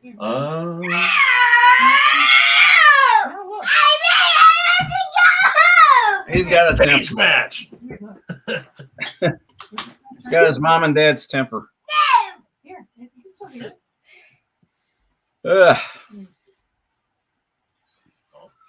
You can still hear it. Yeah, cats are they're different. Yeah. I'm more of a dog Charles. person, but we've had cats so long that easier to take care of. So did that. Going back to Carl's question about best ever that I've ever caught would probably be, and this is in a YouTube video that we made and posted online. You can find it under Ghost Crier at YouTube, like Town Crier, but Ghost Crier. Has nothing to do with Aaron crying on 28 Days Haunted, but we went to the Iowa State Penitentiary. They opened it up for one day after they moved all the inmates to the new prison that is directly behind it in Fort Madison, Iowa. And we went down there for one day and waited in line and got like 3rd-degree sunburns because 4,000 people showed up. Because like, you can come down and take a tour of the old prison for free. Just bring a canned good and we'll let you in and you can tour it for free. It's like a 2-hour tour. I'm like, hell yeah, we're going. And I took a digital recorder down there. And in the recording, you can hear a retired guard telling a story about this particular cell block that we were in. And it was the lifers cell block. This was, there's no hope in hell for these guys to get out. And he's talking, and in this one instance, this little voice comes up and it says, "Hey, take a picture." Then right after that, without hearing that live in the moment, I go up to the jail cell and I go behind the bars and I my buddy Jared was with me. I was like, take my picture. That clip of that recording of, hey, take my picture, take a picture.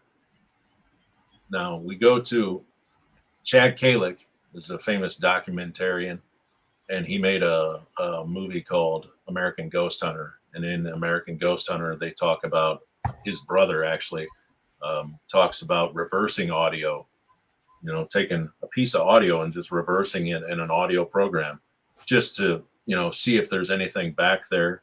And so I took that, knowing that, I took that audio for some reason, like hand of God. I don't know why I decided just to reverse that piece of audio. But when I reversed that audio of, hey, take a picture, it sounds like a voice saying, why are you lying? Oh. And that could be in reference to that jail, that prison guard telling a story about that cell block. Like, hey man, you're effing lying about that. That's not how it really happened. And it is probably the spookiest thing that I've ever figured out or captured as far as a raw EVP goes. I mean, we could go on all night about the different things that the SB7 has said, but for me, reversing that audio and have it say, oh, why are you lying? Just like that cadence and everything is just, I mean, it makes, to this day, that was back in 2016, and I still get goosebumps just thinking about it. We met Chad a while ago on the American Ghost Hunter tour, actually. Yeah. It was me, Ron, his tour group, and one other person is all that showed up for the Kansas City area for the American Ghost Hunter tour. Ouch. Yeah. And then he goes, would you like our autographs? And I said, no. Ouch. He gave them to us anyway. So I have Chad Kalick's autograph around here somewhere. Yeah, his is right up here. Yeah. I like him. I think he's an interesting guy, but I knew something was up with Mary Beth. Yeah. Back then, I knew. his buddy that is always with him. You see his name a lot. I don't know if you see him. You see him in a couple of the documentaries. Justin. Yeah. He lives here in town, and I've been in contact with him just about like all the legal things. Like just sent him a message on Facebook, talking about, do I need an agent? He goes, if you're trying to get on other shows, you would. Oh, all right, cool, man. Thanks. He's like, yeah, no problem. It's just cool to have that here in town. And main thing is vet everything. Just because somebody says, hey, I want it, let me be your agent, still vet them so that hey, this person really can do what they're saying. Background check might be helpful. Especially if they're not known in the business. So it'll cover it's a CYA, and that's the most important thing, because you also don't want to be charged for stuff that they can't do. Right. Because a lot of them charge, or the percentage is so huge it makes it ridiculous for you to even do anything. Yeah. And I'm not actively trying to get on more ghost shows like that. I'm, looking to use this clout to get into some pretty cool places. Oh, cat fight. Reached out to the. You know what? That could happen. You could end up getting into a cat fight. Yeah. No, the actual cat fight. But, like I reached out to the chief of police here in town. Hey, I'm a TV guy. Maybe you could let us into the old Scott County jail here in Davenport, Iowa. And that's probably a hearty no. A hearty but firm no. And but you didn't tell him you'd give him an autograph now, did you? You can hand over Chad Kalick's. Here. Here, take that. We got to use that clout to, like metal detect that McPike Mansion. Come on. I never thought about that. She would probably like it. Yeah, she would. I'm on my way. Tell her you're friends with me. Yeah. I'm serious. She calls me. She would. And she hung up. I don't get it. That's weird. No. She would. She'd call up and say, hey, Denise, do you know a Nick Simons? And she'd say, yeah. She'd go, okay. And you would get the grand tour. Yeah. Everybody who's gone there that said that they've known me, she'll turn around and she'll call me while they're still there. Yeah. Oh yeah. Standing in front of her, Oh yeah, pretty much. and she'll Yeah. put Oh, you hang on on. speakerphone. Yeah. He's got, Gavin Kelly and Paula Purcell. Yeah. Paula They Kelly. stopped by. They showed up there, and he sent me a message. He goes, she's calling you right now. And I go, I know, I'm on the phone with her. Yeah, I already picked up. So, and it's funny, but she trusts me. So it makes a big difference. Yes. She's been screwed over by so many people, and I've never done that to her. So I wonder what you would find metal detecting around there. I don't know, but I think back in the woods, Oh yeah. you'd find some stuff up close to the house where the old driveway used to be when the house was first built. I would think that you'd find some stuff there. Yeah, And anywhere by where the tree out front. people by are the getting road. up and out of carriages and stuff like that, because you get to figure pants back then were, designed kind of like dress pants. It wasn't like jean pockets. A dress pants is kind of like a Yeah. slit. Right. So anytime you sit down and start bouncing like that, Yeah, you're it all just fall gonna out. see ya. Yeah. Just like it does on some of us women right now. We bounce up and down and stuff falls out. So, but Oh, that's weird. You got banned again tonight. I don't get I it. know. Yeah. Hey. So, what other spirit boxes do you use besides SB7? SB7. Just SB7? SB7. Everything else doesn't compare to the things that I've pulled off of there. Like I do use, well, we were talking the other night, though, the Black Vox and the Echo Vox, and those are pretty cool. And I have a, there's like a interterrestrial box that Dave Mc something, I forget his last name, but that one, it's pretty cool. It does some like neat ambiance stuff, and we've had a couple questionable things on there, but for the most part, SB7. And if I'm out with Aaron does use the necrophonic a lot, and Dead Wave. Dead Wave's a pretty cool one. Dead Wave, we got that right when it came out. It's made by the people that make necrophonic. But Dead Wave, we were using that when we filmed for VidiSpace at Viola School here in Iowa. And going back, listening to the recordings, we had reverb on. And Aaron's like, does this work better with reverb? Blah, blah, blah. And we get no responses. And just out of the blue, I told him to turn reverb off on Dead Wave. And there was all these responses coming in that weren't like the usual, it was actually words, like they were responding to us real time. And I'm like, we didn't have that when we had reverb on, and we shut it off and stood in the same spot. It's not like we moved to a different part of the building when that happened. It was fascinating how they preferred no reverb. Huh. So, well, it echoes so much, and it is hard yeah. to, and if the spirit was a human spirit, okay, if it was a human spirit, it would get annoyed just like we would. Oh, yeah. Yeah.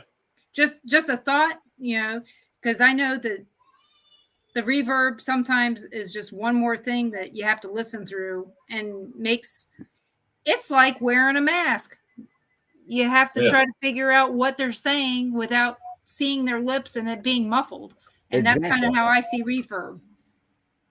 Yeah, that makes perfect sense. I mean, with reverb, you just get too much and it's just too noisy, and then you get everybody gets their streams crossed, and then because the popular thing is to just shout random crap out live. Did you hear that? It said Smoke Wolf. No, it didn't. Relax, And what would that be in reference to? Exactly. Just random words don't mean squat unless it means something or unless it's relevant. And that's the part that, a lot of people don't get. A word is a word. The happens in a lot of sentences. Just because the word the is said doesn't mean it's relative to anything. Yeah, that's huge for me. I need to have relevancy to what we're actually doing and talking about, the questions that we're asking. That's just, you see it on YouTube, and especially now on TikTok Live.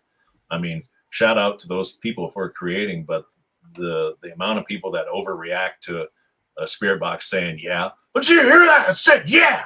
Yeah. We all know what one of my peeves is they don't tell the spirits what a yes or a no is. So they always assume that when the what is it called again? Just suddenly went blank. No, the REM pod goes off, that it means yes. Did you tell the spirit that it's a yes, or is it a no? How do we know that it's not a yes? We don't know it's not a different answer because you didn't tell the spirit, come close to this, and then they don't say anything else. Just make this light up. Yeah, just say that. Just come close and make it light up is one thing. But asking it a question and not validating what a yes or a no answer is doesn't help. It just frustrates me. I know that because I don't assume that because it came near the box that it's a yes. Yeah. And I don't know about anybody else, but exactly right. They didn't ask it. It just lights up. Yeah. I've never used, go back up there. It's right there. There's a REM pod right there. Mm-hmm. I've had that REM pod right there for probably 6 years, and I've only seen it work like it's supposed to one time. Mm-hmm. In that video that I did in 2020 with Afterlife Sessions at Ashmore Estates. If you've never been there, go. And we were upstairs in that big ballroom on the newer side where they have that mural painted on the wall. Some call it home. And I had it set right in the middle of the floor. And I said, this device that is right in front of me on the floor will light up different pretty colors, and it'll let me know that you are here with us in the room. So if there's any spirits with us in the room, please come over to this device because I physically cannot, there's no way of me knowing that you're here with us. And that damn REM pod lit up, and we were there in October, and all of a sudden that room started smelling like lilacs. It was freaky. Like, wow. I've never had that REM pod go off, and B, have a phantom scent like that, especially a nice phantom scent. Yes. And that part down the stairs there, sometimes it stinks, but there are lilac bushes outside, but by then the flowers have already died, they're dead in like no later than May. Yeah. So, this was October. Yeah, 20th, we were there. I mean, it was starting to get cold out, and it was interesting how that scent had just appeared out of nowhere, and as fast as it appeared, after about 5 minutes, it was just gone again, and it went back to smelling like the rest of Ashmore. Yeah. Is there any place that you don't think you'd go back to? No. I'm not saying because it scared you or anything like that, but what's your favorite place to go to? Hang out? Ashmore. Yeah. Ashmore, or if we're locally, I have full access to the Rock Island YMCA here in the Quad Cities. It's a YMCA that was built in 1912, and the owner there loves Aaron and I. She is absolutely overjoyed with everything that's happened to Aaron and I, and we can go in there and investigate pretty much whenever we want, unless it's rented out to somebody else. And the fourth floor where the dormitories were, they are beautiful. You don't even need equipment. You can just go up there and just lean up against the wall and just look down the hallway at all the old dormitory rooms. And every once in a while, you'll see somebody just like lean out to check if you're still there, or they'll dart across the hallway and go to a different room. It's comparable to the what do they call them? The peepers at Missouri State Penitentiary. I've actually seen something like that. It was at Belvoir Winery in the hospital. Yeah. A head stick out, and then it goes back in, and then it come back out, and it stayed out there for a while, and it watched us, and then we took off running down toward it. Yeah. And the head went back in. It was freezing cold right where that happened. It was November. It was in November. No, it wasn't that bad. It was in the 50s. Well, I mean, I was just wearing a sweater and a shirt underneath. Yeah, so it wasn't horrible. Yeah, it was pretty nice out. But to me, I'm wrapped in a blanket. Well, I mean, for the time of year, but I mean, it was freezing cold right in that spot when we got there. Now that YMCA, is that the same one Rex talks about? Yep, that's the exact same one. They're getting ready to do it. They're getting ready to do an event, and she's going to be on Rex's show Thursday night. the Oh, late Madison? night. Madison. You know, Yep. I need to get I'd like his, to go up his there list. as much as they've talked about it. Yeah, Yeah, he's Madison. got her and he's got Chuck Banks on. Yep. Oh. Chuck MF Banks, as Josh Hurt calls him. Well, Chuck was supposed to be on my show months ago, but because of football season, he couldn't. Right. Yeah, he's a busy guy right about now. Yeah, he is. And it's, Well, he ain't got to worry about the playoffs. yeah, I don't think Centerville's Ouch. coming to the playoffs. I'm sorry. But yeah, Oh, they have a better the team. YMCA is worth the trip up if you guys can make it up. Like Carl said, Rex is having that event there, and Dink and Doink from 28 Days Haunted will be there, Yeah. supporting Madison and trying to, use us being on Netflix, use it for good, and try to get more people in there that will Right. like see us and be like, we met Netflix people, just so we can raise the money for her softball team, because that's ultimately what this And is. It's a that's what you fundraiser. got to do. That's what we've been doing with KD. So when Yeah, is that? Those Are you Devils planning? first. Is that in the That- plans? No, that is December 3rd. Oh, December 3rd. Okay. Yes. Oh, we got the Paracon. Yep. And Rex is coming on the Paracon Yeah. on Same. the, It The is. Second? Yeah. I have it written down. So Yeah, we're having a yeah. virtual Paracon, a 2-day virtual Paracon Oh, nice. on here. Well, you know how the weather gets this time of year. Some people want to go have a go and hang out with people, but they can't. And Right. this So works they out. get to sit at home and watch it and ask questions in the chat room and everything. Yeah. And, So- And if they're you brave, I'll see let them that- come on.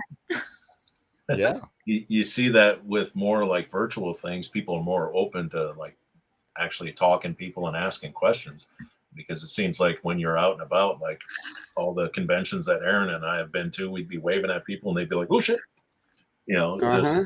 duck and go away. And they were like that with the bigger TV people that were there too. Like they're just like, oh, Then why did you pay to go if you're not going to interact? And yeah. And it took me, we went down to the Paracon in Joplin. It took me 2 days to get around to everybody, and there wasn't that many people there. But that's because Yeah. I want to visit with everybody. Right. Susan, Denise will send you more information on that Paracon. So actually, we'll talk about it before we get off of here, because I'm still looking for guests and vendors for How the many Paracon. more do we need? However many want to come on. So just have people contact me. And if you want to be part of the Born No Travel Required SuperCon, contact me. I will get you scheduled with a time. And if we fill up, we have overflow on Saturday night after the final panel. We all gonna sit If around. you're a vendor drink and beer. you want to show some of your Good. items that you sell and everything, contact us. Make us a little video of it. We're going to show different things through the 2 days. Yeah, we want to make sure that these small businesses get some attention, as well as the small charities get attention during this time, because we all know that the big charities get all the attention, Toys for Tots and all that. Yes, they're great charities, but you also have small veteran charities that don't get the attention, and they're extremely happy for your $10. And this is this is put on by the veterans for veterans too. And all donations and everything that come through are going to go to veterans communities around. So I've got some really good vet charities, like the little houses here in Kansas City, where they build the little houses for veterans and put them in there and get them back up going. Yeah, like Habitat for Humanity houses. Yeah. Yeah. Well, actually, no, it's those small houses. Basically The tiny homes. Yeah. Tiny homes, huh? Yeah, like they build out of a 8x20 Mm-hmm. building, so tiny house. it's right by where the Paracon was. That was there on Holmes Road. It's on Troost, which is one block Yeah. over.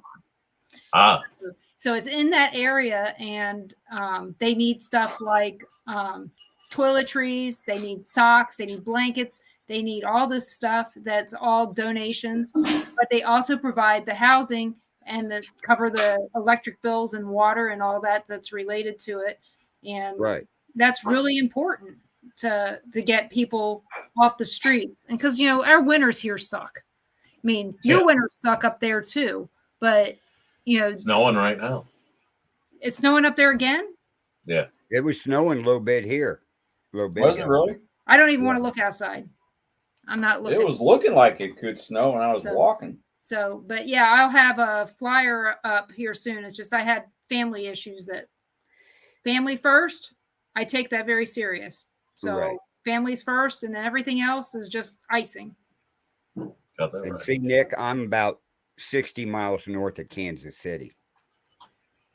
Up here in, Gallatin, Missouri, where Jesse James robbed the bank and shot the guy. Oh, there. yeah. Yeah. Plus, we have one of the 3 squirrel cage jails in this town. Ah. And the other one's in what? Council Bluffs? Where's the third one? Council Bluffs, and then there's one in Indiana, I think. I think that's where it was. Yeah. Yeah. The only 3 left. Huh. Wow. Yeah. That to me just sounds like cruel and unusual punishment. But where can everybody find you, Nick? You can find me on my Facebook page. I have a actual Facebook page that you can go and like. My personal page is, personal. And, but yeah, you can just look up Nick Simons on Facebook, and it should be a picture of me in night vision looking back at you. Okay. You guys go find him. And you already said you're going to be in Rock Island on December 3rd. Is there any other places you're going to be? Nope, that's it for now. So if you want me to come show up and shake hands and kiss babies and whatnot, just get a hold of me. Well, not during flu season anyway. Not during flu season. So, I'd like to thank you for coming on. And Nick's going to be on the Paranormal Pride sometime next month. I'm going to get him scheduled. I just haven't gotten to that yet. So, she's going to beat me up some more. Well, we're going to be more focused on paranormal on that. Like I said, this is from political to paranormal and anything in This between. is everything that covers everything. That's why it's called Not So Normal. And here's cat talk. Yeah, I was gonna say it's about time one of them. That's a nice looking kitty right there. Yeah, you want her? Yeah, yeah. She's for free. She pukes everywhere. You really want her? Yeah, I've got a couple pukers. That's disgusting, I tell you. But yep, I'd like to thank you so much for coming on. I'll see you next month.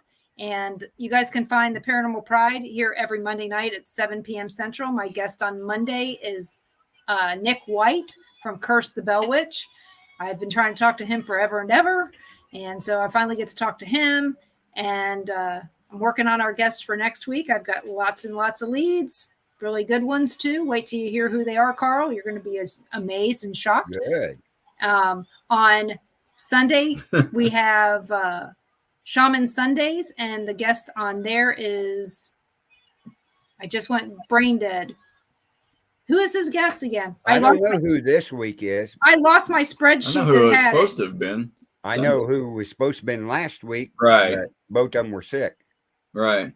Well, no, I had it all written down yesterday, and now I don't. Let's see here. But everybody check out the Bill of Rights Network, Things Network, also Temple of Phoenix Rising Entertainment, and also check out the Paranormal Japan Facebook page where we're live at. So we Carter go live. Bishart. Who? Carter Bishart, Bigfoot. Yeah, Not Bigfoot. Brandon Show? Yeah. Bigfoot guy out of Kansas City. So that's who's coming up on the network. And of course, you just told us that Rex has Madison and Chuck Banks on Thursday night at 7:00. Yep. Yeah. So there you go. We got a great week of paranormal programming for all your paranormal needs. And if you have any requests of people you'd like to have for guests, please send me a message or respond to, send a message to Bill of Rights Network, and we'll see about getting them booked. And anything, if you got anybody that wants to be on the Paracon, contact Denise or the Bill of Rights Network, and I'll get it to Denise. I see it anyway. I know it. So yeah, just there's Kiki. Oh, and here's another cat. So Kiki's got to make her appearance. Oh, That's a big girl right She's there. a big girl. She was the one that was starving. Yeah, she was 4 pounds 6 ounces when we found her. She's now 15. So Big cat. so She's a good but girl. thank you guys for listening. We're so grateful that you're here and that you come back every week. Keep coming back, please. Right. Thanks for having me on, you guys. Oh, Thank you for thank being you. on. I love having you on. Yep. Okay, everybody. We'll see you next week. Have a good evening. Good night.